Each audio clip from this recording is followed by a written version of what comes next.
5 राज्यों में विधानसभा चुनाव के नतीजे के बाद क्या वाकई देश की राजनीतिक विचारधारा और राजनीतिक दशा और दिशा बदल रही है? इस पूरे मसले पर हमारे साथ बातचीत करने के लिए बहुत पुराने तेज तर्रार समाजवादी प्रसिद्ध सांसद ठाकुर अमर सिंह हमारे साथ मौजूद हैं। पूरे मसले पर बातचीत करेंगे कि क्या देश की सही में राजनीतिक दिशा तय हो रही है या फिर बदल रही है। सर, बहुत बहुत स्वागत है आपका इस इंटरव्यू में, इस प्रोग्राम में। हम सबसे पहले जानना चाहते हैं, लोगों में एक दिलचस्पी है कि क्या फिर से वो जो 2014 का जो मसला था, जो मोदी जी का एक लहर था, एक वेव था, एक ऑरा था, वो क्या फिर से रिपीट होता दिख रहा है? देखिए, मैं आपको बताऊं, मैंने भारतीय जनता पार्टी की राजनीति कभी नहीं की। और लेकिन फिर भी भारतीय जनता पार्टी के नेताओं के दृढ़ शक्ति, धैर्य, संयम और उनके भाषा और संस्कृति को नज़दीक से देखने का सौभाग्य मुझे नानाजी देशमुख के रूप में, रज्जू भैया के रूप में, अटल जी और अडवाणी जी के रूप में और मुख्यमंत्री के रूप में आदरणीय नरेंद्र मोदी जी को भी देख के मिला है। नरेंद्र मोदी जी जब तक गुजरात के मुख्यमंत्री रहे, हमारी उनकी बहुत अच्छी जान पहचान रही। प्रधानमंत्री नरेंद्र मोदी से मेरा संबंध शून्य सा है। पिछले 2.5 वर्षों में मैं एक बार भी उनसे नहीं मिला हूँ। हाँ, एक आध बार फ़ोन पर आरंभिक दौर में शुभकामना देने के लिए बात हुई। इसलिए यह कहना कि मैं बीजेपी का एजेंट हूँ, बीजेपी के किसी भी प्रलोभन पर मैं बोल रहा हूँ, वो बिल्कुल गलत बात है। भारतीय जनता पार्टी का उत्तर प्रदेश का चुनावी घोषणा पत्र भव्य राम मंदिर के निर्माण की बात करता है, लेकिन कानून के दायरे में। यही बात तो मुलायम सिंह कहते थे, यही तो हम कहते थे। तो कानून के दायरे में राम मंदिर बने तो हम तो क्षत्रिय हैं। रामचंद्र भी क्षत्रिय कुलभूषण मर्यादा पुरुषोत्तम राम की पूजा हम अपने घर में रोज करते हैं, रामनवमी हम मनाते हैं। तो राम का मंदिर बने ये हम क्यों नहीं चाहेंगे? लेकिन राम का मंदिर बनने के लिए खून न बहे, क्योंकि हिंदू का खून है ना मुसलमान का खून है। ऐ दुश्मनाने हिंद, ये हिंसा का खून है। तो जब ये बात जो मुसलमान कह रहे हैं वही बात मोदी जी भी कह रहे हैं, तो फिर कैसा विरोध? दूसरी बात ये कि मोदी जी इस तथ्य से और हमारे इस अधिकार से हमको वंचित नहीं कर सकते। ये तो उनके अधिकार में है कि वो प्रधानमंत्री हो गए, 2.5 साल तक मुझे याद नहीं किया, मैं भी उनसे नहीं मिला। लेकिन भारत के एक सामान्य नागरिक की हैसियत से, विशेष रूप से वह लोग जो हमसे बहुत निकट से संबद्ध रहे, किरणमय नंदा जी समाजवादी पार्टी के वरिष्ठ उपाध्यक्ष, वो कहते हैं कि पीएम का मतलब पागल मोदी। राजेंद्र चौधरी जो कैबिनेट मंत्री हैं आज भी, इस क्षण भी, और अखिलेश यादव के सबसे करीबी मंत्री उनकी छाया की तरह हैं और अधिकृत प्रवक्ता है समाजवादी पार्टी के, वह कहते हैं आतंकवादी मोदी। अखिलेश यादव जो अपने संयम के लिए, लोक संस्कृति वाली भाषा के लिए, अपने भोले चेहरे के लिए उन्होंने एक अपना चित्रण मीडिया के मार्फत कर रखा था, वो कहते हैं गुजरात का गधा। राहुल जी और अखिलेश जी एक सभा में कहते हैं बाहरी आदमी की जरूरत नहीं है। बिल्कुल। श्री लालू प्रसाद यादव कहते हैं कि मोदिया, और हेलीकॉप्टर को कहते हैं वो चील कौवा। एक शब्द मौत का सौदागर, उसकी इतनी प्रतिक्रिया हुई। अगर पूरे चुनाव में इस तरह के शब्दावली का प्रयोग जो मोदी जी के विरुद्ध किया गया है, ये बताइए, इस भाषा का प्रयोग आज भी अगर भारतीय जनता पार्टी का कोई व्यक्ति, और जाने दीजिए आप, विनय कटियार जी ने बयान दिया कि हमारे दल में प्रियंका से ज़्यादा बुद्धिमान और खूबसूरत महिलाएं हैं, स्मृति ईरानी। तो आजम खान साहब का बयान है, जलवा बिखेरें और कोई सेवा है तो करें, हम सेवा लेने के लिए तैयार हैं। ये कोई संस्कृति है?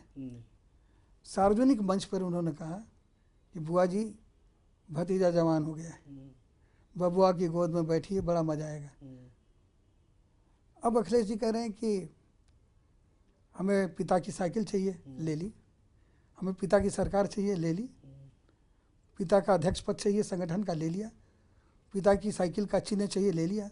राहुल गांधी का हाथ का निशान चाहिए, ले लिया। अब कहते हैं कि अब साइकिल पर मैं बैठ गया, हाथ हैंडल पर आ गया, अब मुझे हाथी पर सवारी करनी है। चल चल चल मेरे हाथी हो मेरे साथी, चल यार धक्का मार, बंद है मेरे राजनीतिक मोटर कार। कितना लोभ है। बिल्कुल। और ये लोभ क्यों है? क्योंकि रमारमन ऐसा भ्रष्ट अफसर जो नोएडा में 14 साल से कायम है, नवनीत सहगल ऐसा भ्रष्ट अफसर जो मायावती का भी खास, इनका भी खास, यादव सिंह ऐसा भ्रष्ट चीफ इंजीनियर जो बहन जी के भाई आनंद सिंह का भी पार्टनर और राम गोपाल जी के लड़के सांसद अक्षय यादव का भी पार्टनर।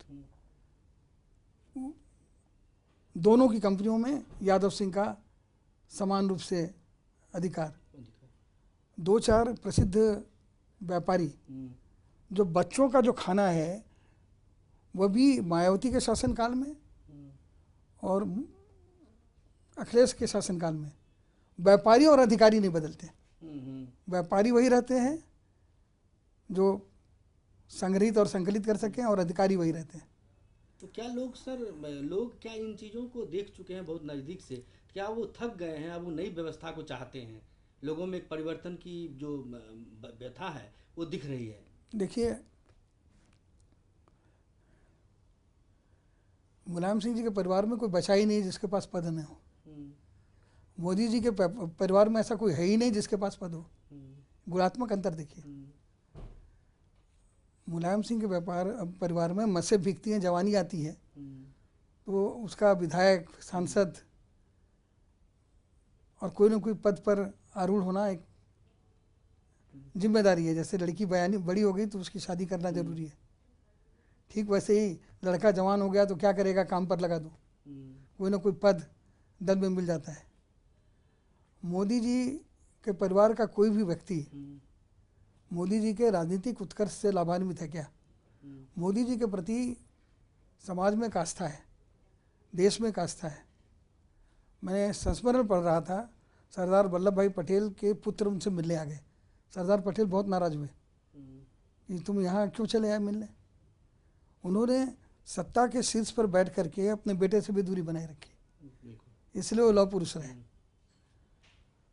आज पहली बार एक ऐसी सरकार बनी है जिसके लिए देश के सबसे बड़े उद्योगपति ये नहीं कह सकते कि उनकी बैलेंस शीट में सरकार का कोई उपक्रम है।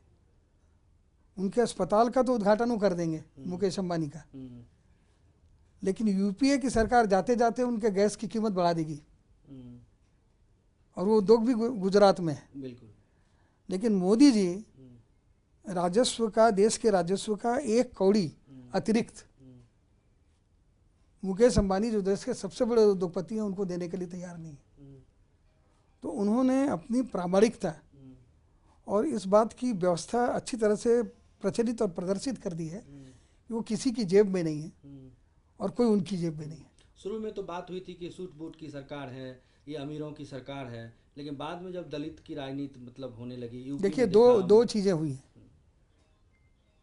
आप ये बता दीजिए, मैं बहुत जिम्मेदारी से कर रहा हूँ, आपके गुजरात के 2 उद्योगपति, उनका खूब नाम उछला और सबसे ज़्यादा अरविंद केजरीवाल जी ने उछाला। आगे अडानी, पीछे अंबानी। अंबानी के अस्पताल का उद्घाटन उन्होंने किया। उसके दूसरे दिन जाते जाते कांग्रेस की सरकार ने जो गैस का मूल्य बढ़ाया था उसको उन्होंने संशोधित करके जितना होना चाहिए था संतुलित रूप से वो किया। आर्बिट्रेशन जो हुआ है, उस आर्बिट्रेशन में भी उन्होंने, इसलिए कि वो गुजराती हैं, इसलिए कि वो मुकेश भाई हैं, उसमें कोई पक्षपात नहीं किया। बहुत हल्ला हुआ कि गौतम अडानी और नरेंद्र मोदी के बड़े मित्र हैं, वो तस्वीरें खूब छपी, उसके बाद तस्वीरें भी नहीं दिखाई देती अब। और इतना ही नहीं, स्टेट बैंक के ऋण की बड़ी चर्चा हुई, इतने 1000 करोड़ का ऋण हो गया, वो ऋण भी नहीं दिया गया। तो कम से कम ये अजब देश है। आप किसी महिला से मिलें तो उसको आप बहन और बेटी भी हो सकती है, आपको गलत बताएंगे। किसी उद्योगपति से आप मिलें, प्रधानमंत्री से मिलना पड़ेगा। और गुजरात का उद्यमी मिलेगा तो ज़रूर। आप देखिए, अभी गुजरात में दूसरी रिफाइनरी है। एक ऐसी परिस्थिति उन्होंने उत्पन्न की कि वो रिफाइनरी एसआर वाले बेचकर जो बैंकों का ऋण है उसको चुकाएं। ये बाध्यता की है। ये कांग्रेस का या अन्य कोई शासन होता तो रिशेड्यूल हो जाता। 20 साल में जो कर्ज देना है उसके लिए 50 साल की अवधि मिल जाती। और नोटबंदी का क्या लाभ हुआ, लोग पूछते हैं। नोटबंदी का लाभ ये हुआ कि जीएमआर, जीवीके, अडानी, अंबानी, इन लोगों को लाखों करोड़ रुपया जो दिया गया है और जो एनपीए की तरह हो गया है, बैंक के कोष खाली हो गए, तो समानांतर काली व्यवस्था में जो धन था उससे बैंक फिर भर गया। और अब बैंक जो मेरुदंड विहीन हो गया था वो अपने पांव पर खड़ा है। राजनीति में भी काली अर्थव्यवस्था के खिलाफ इलेक्शन के लिए, चुनाव के लिए बॉन्ड का उन्होंने प्रावधान किया। उसमें लोगों ने कहा कि 2000 रुपया से ज़्यादा अगर आप धन परिवर्तित करने के लिए, मुझे मालूम है लोग मतदाता सूची से नाम देख करके, टेलीफोन डायरेक्टरी से नाम देख करके काले धन को सफ़ेद करने की प्रक्रिया करते थे। जब 20,000 तक की छूट थी, 4-4 मुनीम इसी काम में लगे रहते थे। अब उसको उन्होंने खड़ा करके इलेक्शन का बॉन्ड ले आने का काम किया है। लेकिन लोगों ने कहा कि नोटबंदी का असर चुनाव पे होगा, 5 राज्यों पे तो जरूर होगा, लेकिन क्या लगता है कि ये असर लोगों में नहीं? देखिए, ऐसा है कि धर्म और जाति की राजनीति के ऊर्ध्व उन्होंने गरीब और अमीर के बीच में कोई विभाजन नहीं किया है, बल्कि गरीब को एहसास पहली बार हुआ है कि ये सरकार उनकी भी है। उनके पास अगर पैसा नहीं है तो प्रधानमंत्री बचत योजना के अंतर्गत पहली बार गरीब के घर पर बैंकर गया है। पैसा नहीं तो भी अकाउंट खोलो। पहली बार गरीब को लगा कि एक सरकार है जो उज्ज्वला योजना है, उसमें गरीब से गरीब महिला के यहाँ गैस का सिलेंडर गया है। तो ये पहली सरकार है जो राजनीति को अपना व्यवसाय नहीं मानती, या देश के बड़े जो उद्यमी और उद्योगपति हैं उनके हित को साधने की ठेकेदार नहीं है। और आपको ये भी बताएं कि राजा का भय या राजा का इकबाल इतना बुलंद होना चाहिए कि नजराने से काम चल जाए। जबराना और शुक्राना 3 तरह का लेन देन होता है। एक राजा के इकबाल को देख करके लोग नजराना देते हैं, हुजूर, माई बाप, ये नजराना लीजिए। ये सार्वजनिक जीवन में हरदम होता रहा है। एक होता है कि किसी का काम करिए उसके बदले में लीजिए, उसे शुक्राना कहते हैं। और एक जैसे औरंगजेब जजिया लेते थे कि आप हिंदू हैं, आपको देना पड़ेगा, वो जैसे उत्तर प्रदेश में भी सारे दल के लोग लेते थे, उसको जबराना बोलते हैं। तो गांधी जी भी नजराना लेते थे, चाहे बिरला हो या बजाज हो। मोदी जी को भी नजराना मिलेगा अगर वो राजा हैं और उनका इकबाल है। लेकिन जबराना और शुक्राना, उसकी प्रथा मुझे लगता है कि मोदी जी के राज में अब खत्म होगी। सर, एक सवाल मेरे मन में बार बार आ रहा है कि यहाँ दलित राजनीति और पिछड़े वर्ग की राजनीति लंबे समय से हो रहा है, मंडल कमीशन से लेके इसका मैं उत्तर देता हूँ। आपने देखा नहीं, मैं बता, एक सेकंड मेरा सवाल लीजिए। लालू प्रसाद यादव, मुलायम सिंह यादव, नीतीश कुमार, बहन मायावती जी, तमाम लोग, और एक आदमी गुजरात से राजनीति करते हुए देश में आता है और दलित का बड़ा चेहरा बन जाता है, ओबीसी का बड़ा चेहरा बन जाता है और उसके एजेंडे पे चलने लगता। तो क्या जो पिछले वाले नेता थे वो छद्म राजनीति करते थे या उन्होंने कुछ किया नहीं, वो गैप था? वो नहीं, मैं बताता हूँ क्या है। पहले के जो राजनेता रहे उनके लिए राजनीति पेशा है, वो सभा व्यवसायी हैं, उनकी रोजी रोटी है। मोदी जी के लिए राजनीति संकल्प है, पेशा नहीं है, यह अंतर है। मैं इतना मस्त क्यों? लोगों को विश्वास है कि जैसे रोज मेरी मोदी जी से बात होती है और मोदी जी से पूछ करके मैं बयान दे रहा हूँ, इससे बड़ा झूठ नहीं है कोई। मोदी जी की तरह मैं भी अपने स्तर पर अपने मन की बात कर रहा हूँ, क्योंकि मैं अब स्वतंत्र हूँ। मेरे मन का मानसिक उद्वेलन और पीड़ा मुझे कहती है कि शमशान की बात करने पर आदमी सांप्रदायिक हो जाए। अरे भाई, मैं भी हिंदू हूँ, मरूंगा तो शमशान जाऊँगा, कब्रिस्तान तो नहीं जाऊँगा। तो सेकुलर होने के लिए हमें सिर्फ नमाज की और कब्रिस्तान की बात करनी होगी। अगर हमने पूजा की अर्चना की बात कर ली, सोमनाथ के मंदिर की बात कर ली, अगर हमने विंध्याचल की बात कर ली, मेरा तो कोई संपर्क नहीं है। संपर्क होता तो मैं मोदी जी को हाथ जोड़ के अनुरोध करता, बनारस 3 दिन है तो विंध्याचल हो आइए, विंध्यवासिनी जी के मंदिर में भी हो आइए। अगर संपर्क होता, समन्वय होता तो मेरा बहुत मन था कि बाबा विश्वनाथ के पास तो आप गए, लेकिन विंध्याचल भी हो आइए। फिर वो पटेलों के नेता भी हो जाते वहाँ विंध्याचल जब जाते मिर्जापुर के, तो वहाँ पटेलों का नेता हो जाते। देखिए, मोदी जी को पटेलों का नेता होने के लिए इसका उत्तर मैं आपको दे रहा हूँ। विंध्यवासिनी देवी के यहाँ जाने की आवश्यकता नहीं थी। उत्तर प्रदेश में सपा का विकल्प बसपा, बसपा का विकल्प सपा, उलट पुलट की राजनीति वहाँ हो गई थी। बिल्कुल। इस उलट पुलट की राजनीति में पिछड़ों के नाम पर सपा ने का एक विशेष वर्ग यादव भाई और बसपा का एक विशेष वर्ग जाटव भाई। तो दलितों में सिर्फ जाटव भाई नहीं है और पिछड़ों में सिर्फ यादव भाई नहीं है। तो जो छूट गए पिछड़े भाई थे और जो छूट गए दलित भाई थे, वो सब संग्रहित संकलित होकर के स्वांतः सुखाए मोदी जी की गोद में बैठ गए कि ना मायावती जी से कुछ मिल रहा है, ना समाजवादी से कुछ मिल रहा है। और जो परंपरागत यादव जो मुलायम सिंह जी के निर्मित थे, वह लोग मुलायम सिंह जी के साथ हुए आचरण से, हालांकि मैं आज भी कहूँगा कि मुलायम सिंह जी अगर ये कहें कि वो प्रचार में नहीं गए, ये सही नहीं है। प्रचार में किसी ने अखिलेश के वैसे ने बुलाया नहीं कि अब ये चल चुकी कारतूस हैं, अब इनको बुलाएंगे तो अखिलेश नाराज़ हो जाएंगे। क्योंकि इनके साथ, मुलायम सिंह जी के साथ अंतिम समय तक मैं रहा। बेनी प्रसाद वर्मा ने बयान दिया, सुखराम यादव ने बयान दिया। तो जितने लोग मुलायम सिंह जी के साथ रहे, सारे वरिष्ठ लोगों को सबसे पिछली बेंच पर बैठा दिया गया, राम गोपाल यादव और अखिलेश यादव द्वारा। यानी जैसे कि मुलायम सिंह का साथ देने की सजा दी गई। तो भय से ही किसी ने नहीं बुलाया।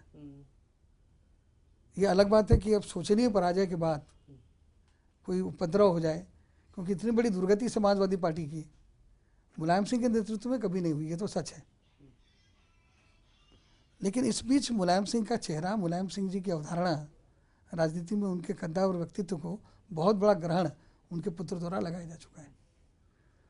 तो अति पिछड़े और अति दलित वो खुद आ गए और समाज की ऊंची जाति के लोग मोदी जी के रूप में एक बड़ा विकल्प देखे। और जितने बड़े क्षत्रिय चेहरे थे, चाहे वो आदित्यनाथ जी हों, राजनाथ सिंह जी हों और छोटे स्तर पर हम हों, वो सब अब की बार समाजवादी पार्टी और बहुजन समाज पार्टी के खेमे में नहीं दिखाई दिए। और स्वयं मोदी जी का ऐसा आकर्षण है, हम में से कोई अगर श्रेय ले तो गलत है। क्योंकि हम लोग एक अनुकूल वातावरण में कि दाल अगर बन रही है तो उसके तड़के बन सकते हैं, लेकिन दाल तो मोदी जी है, दाल मोदी जी हैं। और उस दाल को पकाने की व्यवस्था करने वाले अमित शाह ही हैं। अमित शाह और मोदी जी की जोड़ी ने ही एक काम किया है। अगर ये चमत्कार और कोई स्थानीय नेता कर पाता तो अब तक उत्तर प्रदेश की राजनीति का भगवाकरण बहुत पहले हो गया होता है। इस तरह का जादू रामलहर के समय भी नहीं चला। रामलहर के समय में भी आजमगढ़ जो हमारा गिरिजन पथ है, यादवों का गढ़ है, रामलहर के समय भी वहाँ पर बहुत ज़्यादा प्रविष्टि भारतीय जनता पार्टी की नहीं हो पाई थी, लेकिन अब की बार हो रही है। और सर, हम थोड़ी देर के लिए यहाँ आपको रोकेंगे क्योंकि वक्त हो चला है एक छोटे से ब्रेक का। बने रहिए हमारे साथ। और हमारी ठाकुर अमर सिंह जी से, पुराने समाजवादी हैं, बहुत कुछ जानना है हमें उत्तर प्रदेश की राजनीतिक दिशा के बारे में। जस्ट आप मेरे साथ बने रहिए, थोड़ी देर के लिए हम फिर वापस आते हैं और फिर इनसे बातचीत करेंगे।